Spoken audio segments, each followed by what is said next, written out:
Hello po, nakabalik na po kayo ulit. Yes. Adias, ngayon mo lang nakita. Kay Bagito talaga, taga-bundok ako, kaya wala akong alam sa computer eh. Ganun po ba? No problem. Nakasunod ako. At least po nakasunod po kayo. Ayan.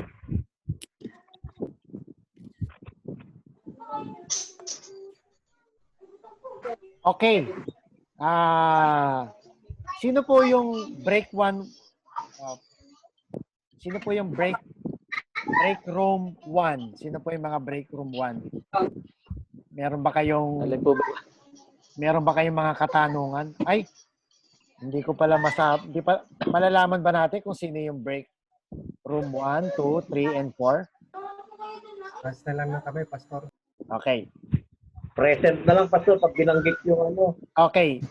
Sa break, nga eh. Halimbawa, sa grupo mo, Pastor Serge, ano ba ang mga katanungan sa grupo mo ninyo? Kasama ko po sila, Pastora May eh. Ano po ang mga katanungan po ninyo? Sa grupo po ninyo? Yun lang po. Ang maiksi lang po pag-usapan namin kanina eh. Yung isang katanungan na marami raw po mga tao ang hindi naniniwala dyan sa second coming of Christ. Paano raw po yung mga taong ganun na hindi naniniwala sa second coming of Christ? At ano raw po ang stand natin sa Assemblies of God kung ang pag-uusapan ay tungkol sa last day or second coming of Christ? Okay. Ilan po napag-usapan namin eh. Opo.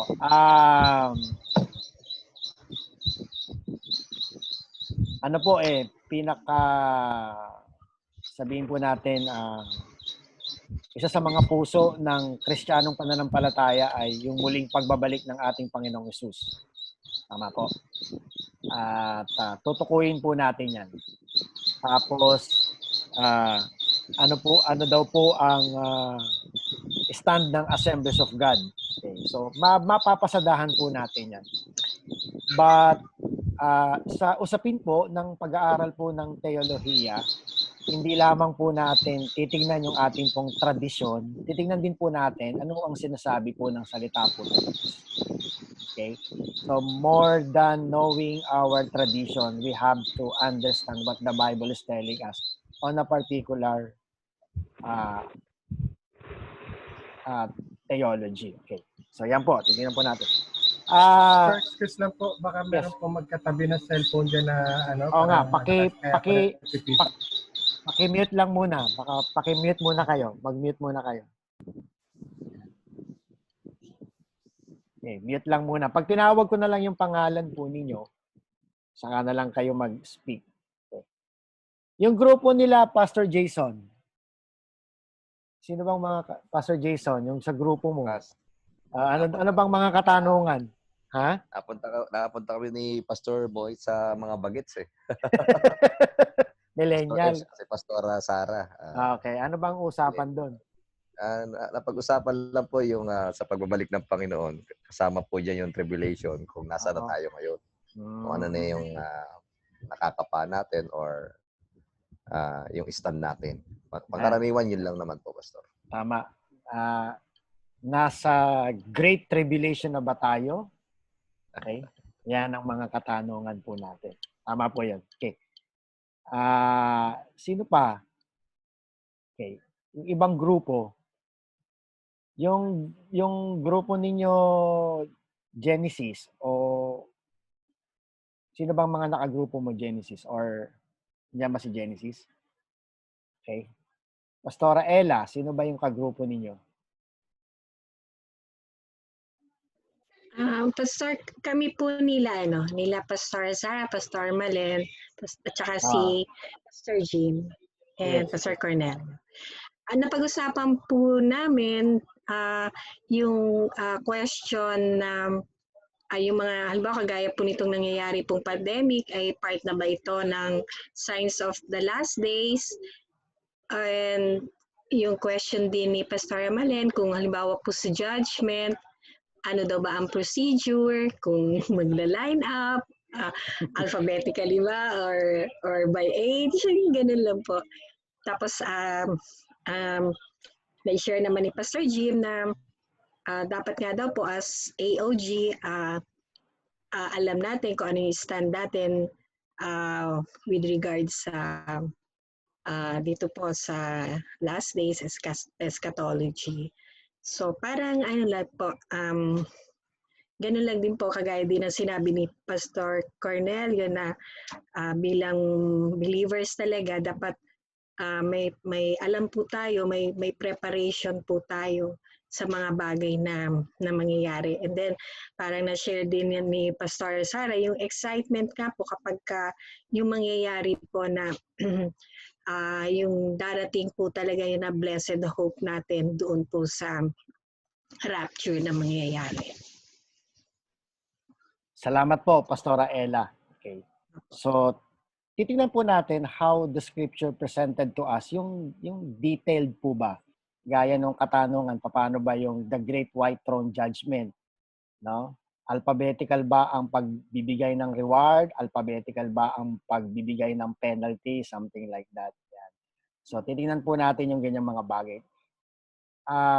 Sa hermeneutics, dapat po nating malaman na what the Bible is presenting to us, dun lang po tayo. Pag we go beyond what is written, mag-speculate na lang po tayo. Nakuha po ninyong ibig ko sabihin. Ano? So, we are somehow bound with the parameters of the presentation of the scripture. Halimbawa, paano yung pagbabalik ng Panginoong Kristo? How detailed the scripture was in the presentation. Yun po yung mga titingnan po natin. So, as much as we want to be detailed, no, titingnan po natin how far ang salita ng Diyos ay dinitalye yung mga events and vision of the last days. Yan, titingnan po natin. Tama po yun. Sinong grupo pa? Yung grupo ninyo, team. Sino ba yung grupo ninyo, team?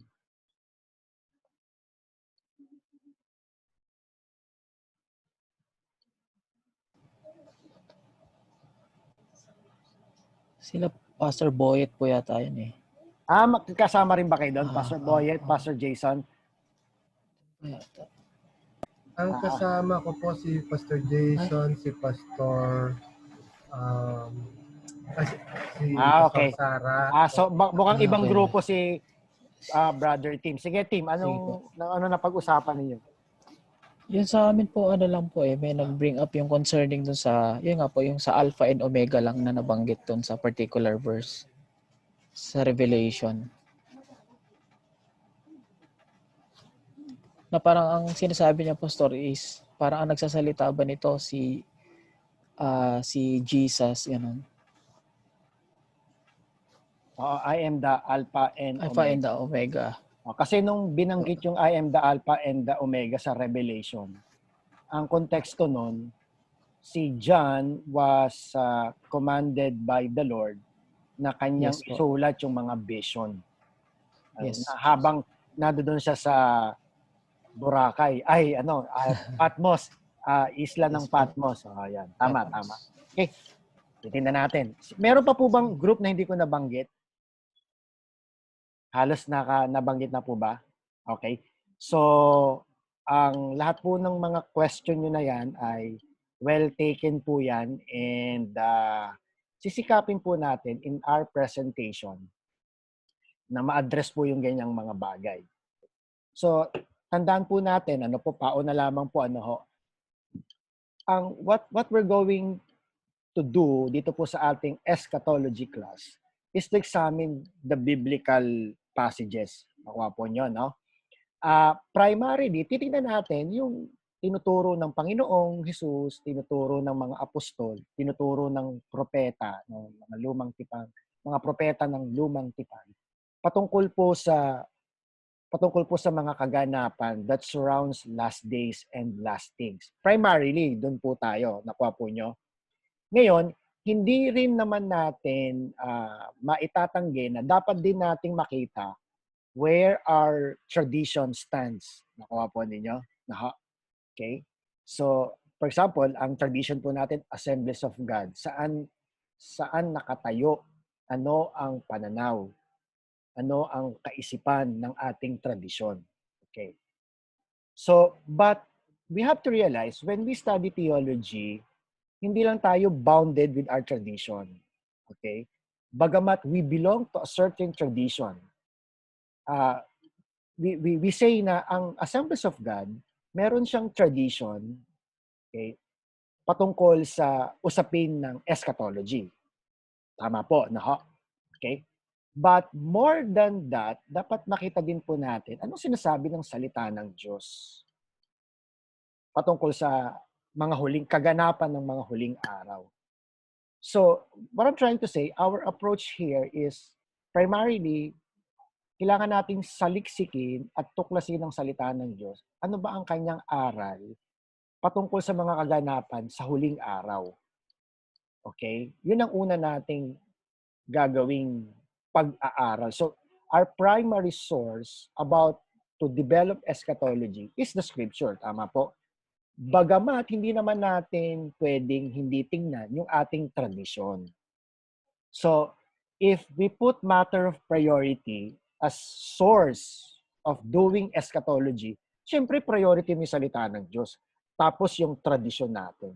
But of course, our tradition bilang Assemblies of God, we also build it with the Word of God. Okay? So, ang tawag po doon, technically, biblical eschatology po tayo. We build eschatology as it was presented in the scripture. Okay? And then, makikita natin where our tradition stands with the teaching of the scripture about eschatology. So, ganun po yung gagawin po natin. Okay? So, we will explore the Word of God to understand eschatology, while our tradition is also on the other side. Di ba? Kasi we have to be objective. Naalala po ninyo sa hermeneutics, we have to be objective. Di ba? In the search for truth, kailangan objective tayo. Kasi, if you're going to search teaching about eschatology, tapos preoccupied tayo ng ating tradition, or sarado tayo ang ating kaisipan sa ating tradition, we will be very subjective. We are no longer objective. Tama po, no? And when we study theology, talagang ganun, ano? Talagang you will be exposed, di ba? With the many facets concerning a certain branch of theology that you are studying, from scripture, from tradition. Titingnan po natin yun. We have to be diverse. Diba? We have to be well-rounded. But at the end of the day, ang sasabihin natin, ano ang sinasabi ng salita ng Diyos patungkol sa kaganapan ng huling araw? Yun ang pinaka, that's the centerpiece of our study here. Kasi, bagamat, and makikita rin nga natin gaano kalapit ang ating tradition from the scripture. Diba? Bear in mind, Assemblies of God, meron lang, isang tradition lang tayo ng pagtingin sa eschatology. Meron din ang Baptist, meron din ang Methodist, meron din ang mga evangelical as a whole. Hindi ba? Okay? So, but at the end of the day, makikita natin ano yung common grounds natin from the scripture with where our traditions stand. Diba? Where our traditions stand. Okay? So, syempre ako, instructor ako dito. Diba? Instructor ako dito. Ang aking tradition, Assemblies of God. Diba? Assemblies of God. But when I teach at the Bible school, whether theology or hermeneutics, or even discipleship, I have to be objective. And my objectivity comes From the Word of God. Yun naman talaga ang pinakamahalaga. Hindi ba? Yan nga ang battle cry ng Reformation. Di ba? Back to the Bible. Di ba? Back to the Bible. What we're trying to say, we will build eschatology based primarily from the Scripture, pero titingnan din natin yung ating mga tradisyon. Titingnan din natin yung ating mga tradisyon. Talagang mapepwersa din tayong i-systematize ang ating eschatology. But on the process of systematizing our eschatology, syempre, our primary source is the Word of God. The Word of God, ang salita po ng Diyos. Kaya madalas, we will look at the Scripture, and then, as we look at the Scripture, i-build natin yung picture ng eschatology. Parang ganito, no? Magdo-drawing po tayo ng events of the last days. Ang reference natin, yung salita ng Diyos. Parang gumuguhit ka, at ang reference mo, ang ginagaya mo, yung larawan na sinasabi ng salita ng Diyos. So our hermeneutics will interplay. Di ba? Of course, yung tradition natin will also interplay kasi whether we like it or not, may biases tayo. Ako, bias ako. Diba? Bias ako, di ba? Kasi ang tradition ko, Assemblies of God. Dispensational ang Assemblies of God. Futuristic ang Assemblies of God. Literal interpretation ng Assemblies of God. But I want to be objective to what the Scripture is telling me. Bagamat, yun yung ating tradition bilang Assemblies of God. So, ganun po yung gusto nating mangyari. Yun naman talaga ang pagiging estudyante, hindi po ba? You are open as you discover the Word of God. Kasi kung mag-aaral tayo ng eschatology, pero sarado na tayo sa ating tradisyon. Itong tinuro ng aming forefathers, wala na. The possibility to be enlightened, the possibility to learn more will be hampered kasi nakapako na tayo sa ating tradisyon. But our eschatology, balik tayo sa tingnan natin ano sinasabi ng salita ng Diyos. Di ba? And then we examine what ibig ko sabihin, the Word of God becomes the point of reference to many traditions about eschatology. Halimbawa, pre-tribulation, post-tribulation, mid-tribulation. Ano ba sinasabi ng salita ng Diyos?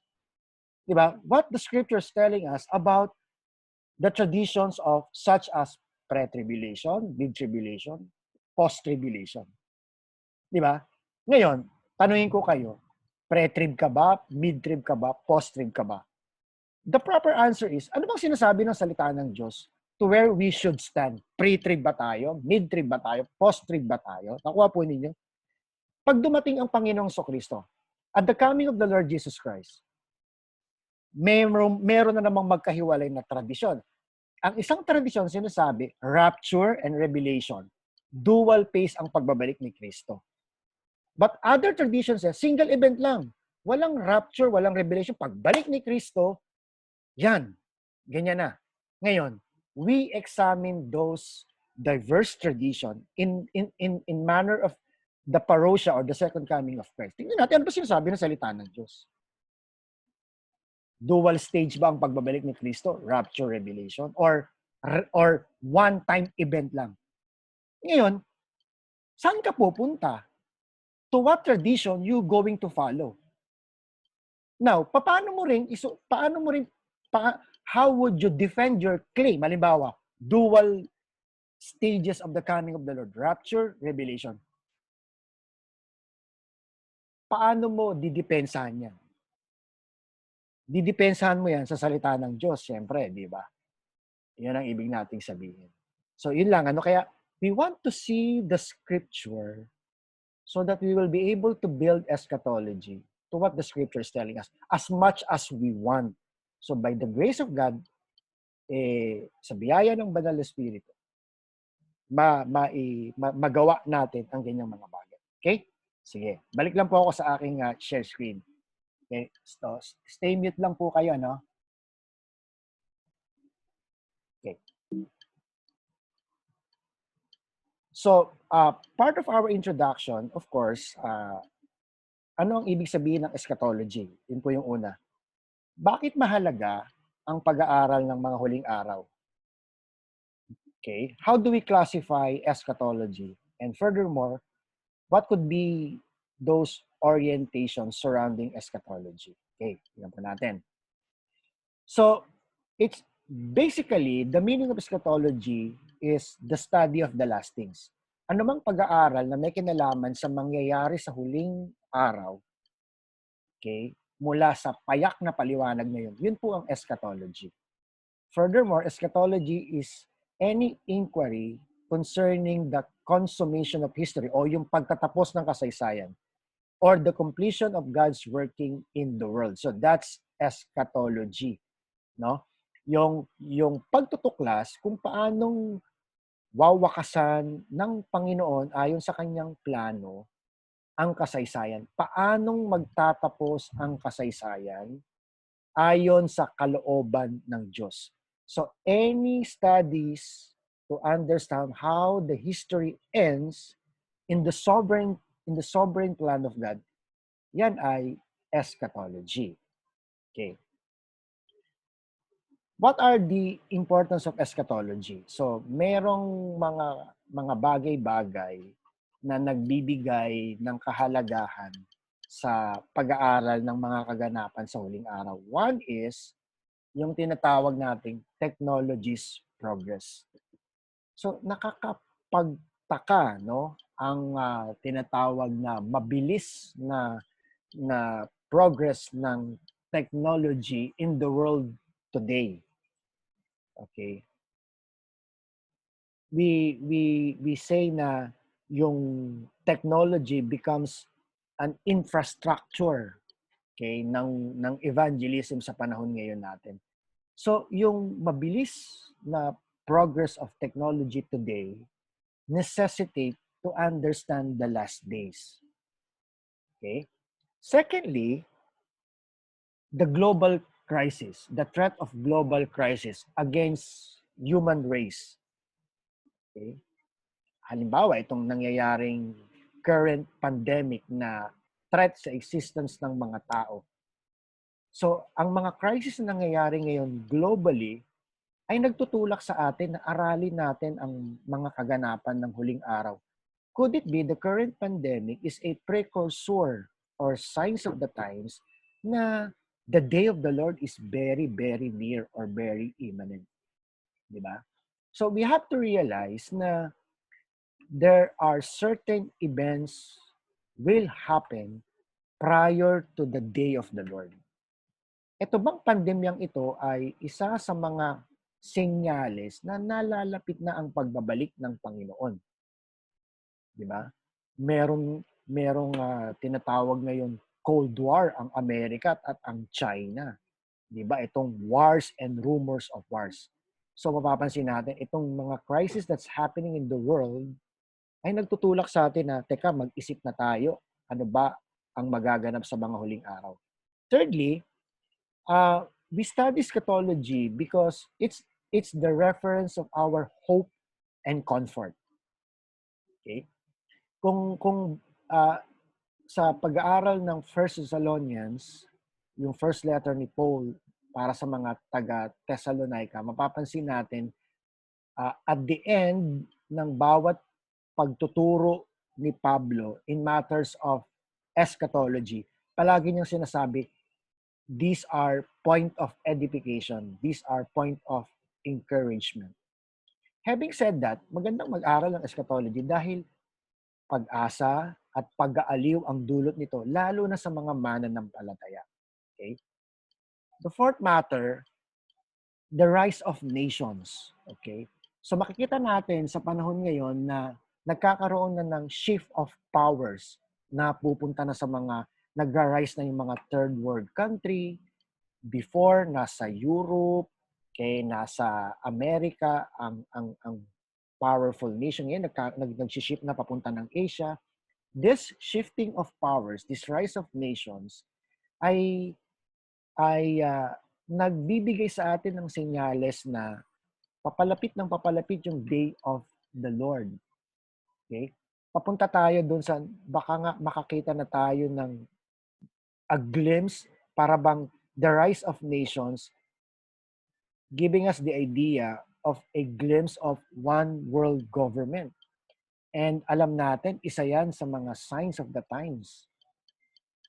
One world government. At magandang mag-aral ng eschatology dahil this would be our motivation for disciple making.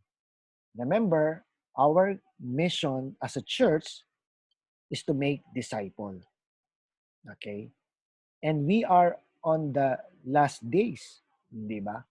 At sinabi ng Panginoong Kristo, prior to the end of the time, there will be world evangelization. And this gospel shall be preached globally, and then the end will come. So, mahalagang mag-eschatology tayo sapagkat it motivates us for disciple making. Ito medyo technical ng konti, the emerging of dialectical materialism. Ibig sabihin ng dialectical materialism, ito ang pananaw ng communism. Okay? Ang communism, sinasabi na ang mga kaguluhan na nangyayari sa mundo ay dahil sa pagiging materialistiko ng tao, dahil sa tinatawag na oppression. Okay. Now, yung nangyayaring mga crisis ngayon, ibig sabihin ay bunga ng pagiging sakim ng tao at dahil sa pagmamalupit. Okay. But on the other hand, sinasabi sa atin ng Bible concerning the last days, yung mga kahirapan ng buhay, yung mga crisis na nangyayari ngayon, those are the signs of the times na malapit nang bumalik ang ating Panginoon. Because of this dialectical materialism na parang sinasabi na kaya nagiging mahirap, pasama ng pasama ang mundo, pahirap ng pahirap ang mundo because of materialism and oppression. But the scripture is telling us na pahirap ng pahirap ang buhay, pasama ng pasama ang mga tao, sapagkat ito ang deteriorating impact ng sin that leads to the second coming of the Lord. So these are the possible importance kung bakit dapat tayong mag-aral ng mga kaganapan sa huling araw.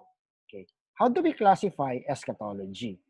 By looking with these questions, makikita natin kung paano i-classify ang eschatology. Okay. The first question is eschatology thought of pertaining primarily to the future or to the present?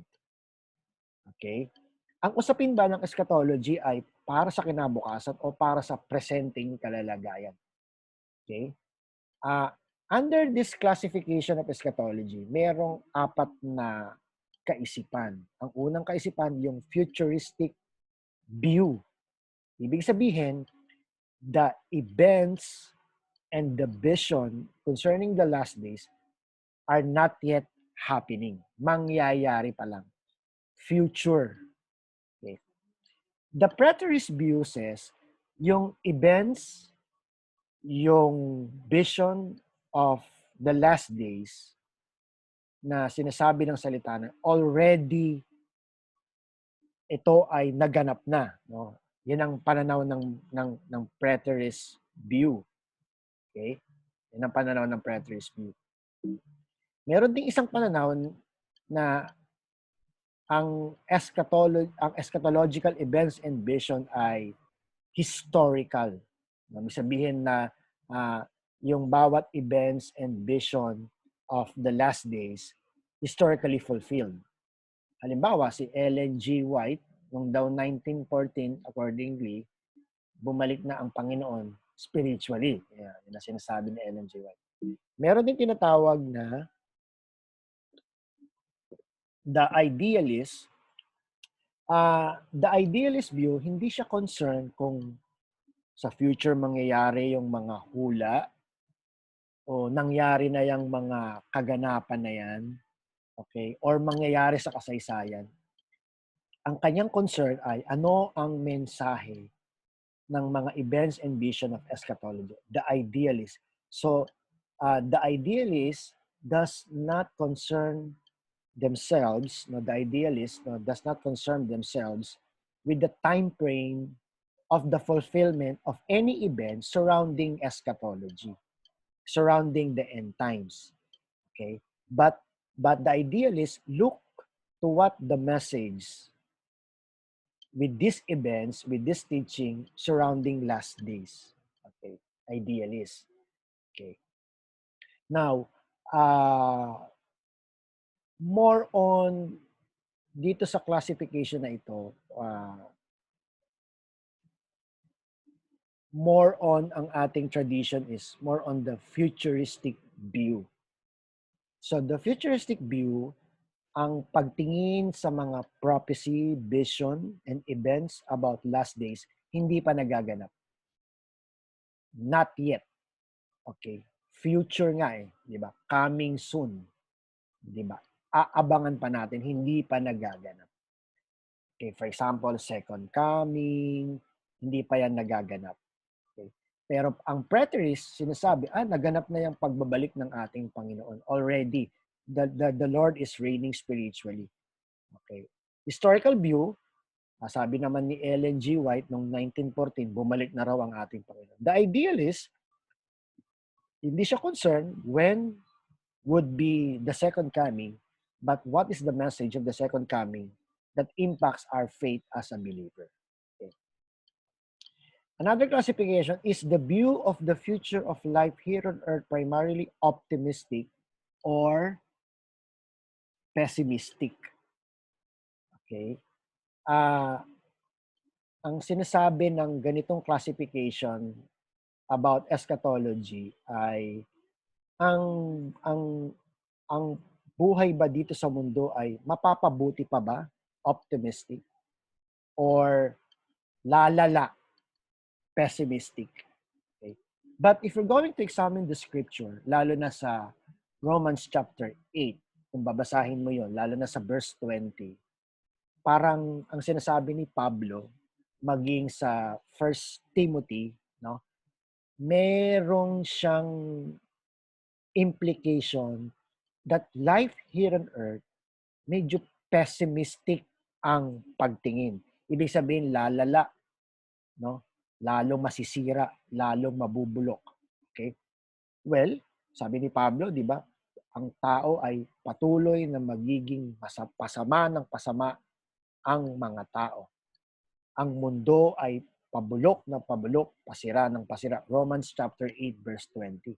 Bondage to decay, bound to deterioration. No wonder may mga global warming, pagkasira ng kalikasan. Sobra ang immorality, sobra na ang ungodliness sa panahon po natin ngayon. Alam po natin yan. Di ba? Dati, babae, lalaki lang. Ngayon, meron ng tomboy, bakla, transgender, transformer. Di ba?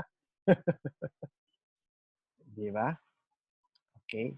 LGBTQ, di ba? Something like that. Okay. Thirdly, is the divine activity or human effort thought to be the agent of eschatological events? Ibig sabihin, the fulfillment of the vision and the events surrounding end times, paano po ito magaganap? Human effort or supernatural work of God? Okay. Of course, it's the sovereign work of God. Okay. Ang kikilos so that what have been prophesied concerning end times shall happen. Okay. So, we have this idea na ang kasaysayan ay gumugulong at magaganap ayon sa sovereign plan of God. Okay? So, any human effort simply fulfilling, so to speak, the sovereign plan of God to be fulfilled in the last days. Okay? Is the focus of eschatological belief this worldly or otherworldly? Kasi ang tanong, ang sangkatauhan at ang mundo, no, the created order ay papalitan ng bago or this present old order of things shall continue. Okay? But we have to realize Revelation speaks of the concept of new heavens and the new earth. What does it imply? mukhang magkakaroon ba ng para bang new heavens and new earth, magkakaroon ng bagong created order. Okay? Bagong created order ang mangyayari. Okay? Okay. Fifthly, does the particular view speak of hope for the church alone or for the human race in general? Halimbawa, what's the consequences of the coming of the Lord Jesus Christ? Sabi natin, blessed hope ng simbahan, hindi ng kabuuan ng sangkatauhan. In the presentation of Paul, halimbawa, in the presentation of John in Revelation, mukhang ang kaganapan ng mga huling araw, pakinabang sa sumasampalataya, pero kawalan sa mga hindi sumasampalataya. Diba? So, merong tinatawag na, so the hope and the comfort are inclusive with the believers only. Parang ganun, di ba? All right? Not the whole human race. Okay? Kumbaga parang makikinabang sa ganitong mga bagay. Yan. So isa yan sa mga way of classifying eschatology. 6, does eschatology hold that we will come into the benefits of the new age individually, or that their bestowal will be cosmic in character? Ibig sabihin, the hope and the comfort, so that, the salvation of the last days ay para ba sa atin individually or cosmic in nature, ibig sabihin global, meaning the human race and the created order makikinabang, or the human race alone. Yan. Ito ay isang tanong din to, is there a special place for the Jewish people in the future occurrences? Okay. So alam natin, ang Jewish people is the old, God's chosen and covenant people in the Old Testament. Do they still have a unique status, or they will be simply like the rest of the people of the world when it comes to last days or last events, no? Or last time sa mga huling araw. Okay, ano ang magiging place ng mga covenant chosen people of God? Okay. So, okay. Moving on. Sila lang i-record din. Okay. Mute ka lang, Genesis.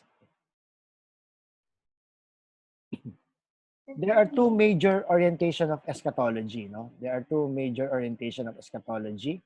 One is what we call realized eschatology, and the other one is dispensationalism. Okay? So, examining our tradition as Assemblies of God people, dito tayo napapabilang. Dispensationalist tayo sa usapin ng eschatology in matter of our orientation. We do not subscribe with the realized eschatology. Okay. Let me explain further. The realized eschatology, more or less, mga preteris ito. Ibig sabihin, the vision and the events which were prophesied about the last days, nangyari na. Already, naganap na. So, realized eschatology teaches that all Bible prophecy has been fulfilled, such as the second coming, resurrection of the dead, the day of judgment, and the end of the world. Okay. All things were fulfilled in 70 AD at the destruction of Jerusalem. So, looking back at the history, alam naman po natin, AD 70, led by General Titus of the Roman Empire, destroyed the Second Temple, 70 AD. So pagpalagay na natin, mga 33 AD, umakyat ang Panginoon pabalik ng langit. So mga 35 to 36 years later, the Jerusalem Temple was destroyed. At ang pananaw ng realized eschatology, yun na nga, any Bible prophecy has been fulfilled during this particular event. Tinatawag din ito na the 70 AD eschatology. And maraming mga pastors sa panahon po natin ngayon are subscribing with realized eschatology. So, yung mga visions and events that have been prophesied surrounding last days, pag tinitingnan po nila yon, ang pagtingin nila ay kasaysayan na lamang yan. History na lamang yan. Naganap na yan. Okay? Naganap na yung ganung mga bagay. So, si C.H. Dodd, siya ang nag-popularize, siya ang nagpasikat ng ganitong orientation of eschatology. Realized eschatology. Naganap na. Okay. Ang counterpart nito ay yung tinatawag na systematic eschatology. Okay, the systematic eschatology. So, ito naman yung counterpart. Kung ang realized eschatology, pag tinignan yung Bible prophecy about last days, already done, but systematic eschatology sees biblical prophecy that surrounds last days as future event. So, hindi pa nagaganap. Not yet. Already versus not yet. Okay? And systematic eschatology, it appears, no, lahat ng each events and vision surrounding what will happen in the last days, kinalendaryo, kinamada, no, chronologically arranged. So, kung makikita ninyo sa shared screen, no? Kikita ninyo yan, no? Kita nyo. So, nakakalendaryo yung nasa church age tayo ngayon, tapos magaganap yung susunod, magkakaroon ng rapture, tapos followed by the 7-year tribulation, okay? And then Jesus will return together with the church to establish millennial kingdom, and then papunta tayo ng eternal state, okay? Ang nagpasikat ng systematic eschatology na futuristic view, si John Nelson Darby. He's the father of futurism. Okay? So again, where our tradition stands between realized and systematic eschatology, nandito tayo. Ito ang pananaw ng ating tradition, systematic eschatology. But at the end of the day, our hermeneutics should interpret. Titingnan natin. Ang salita ba ng Diyos ay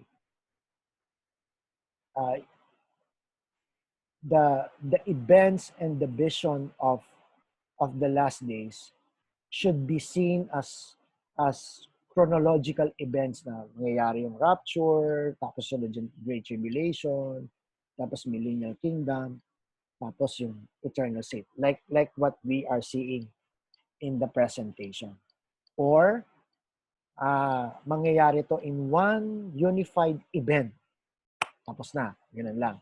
Ganun yung magaganap doon. Okay? So,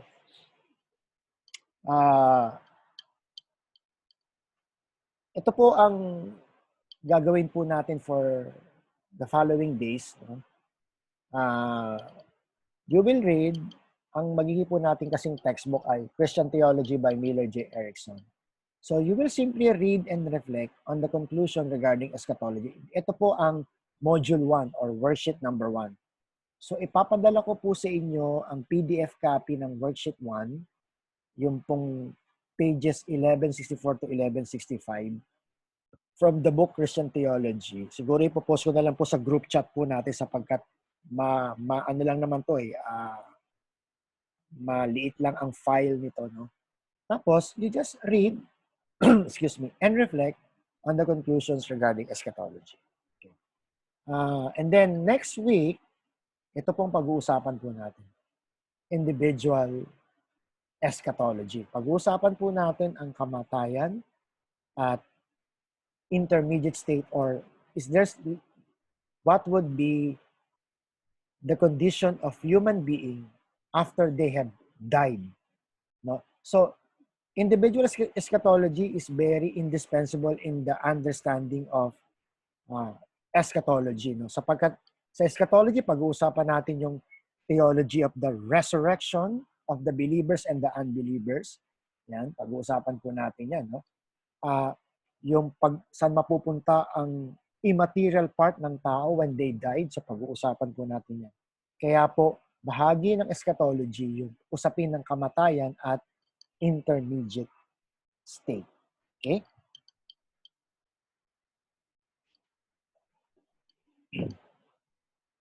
Praise the Lord. So, nakakatuwa po. Umabot po tayo ng 29.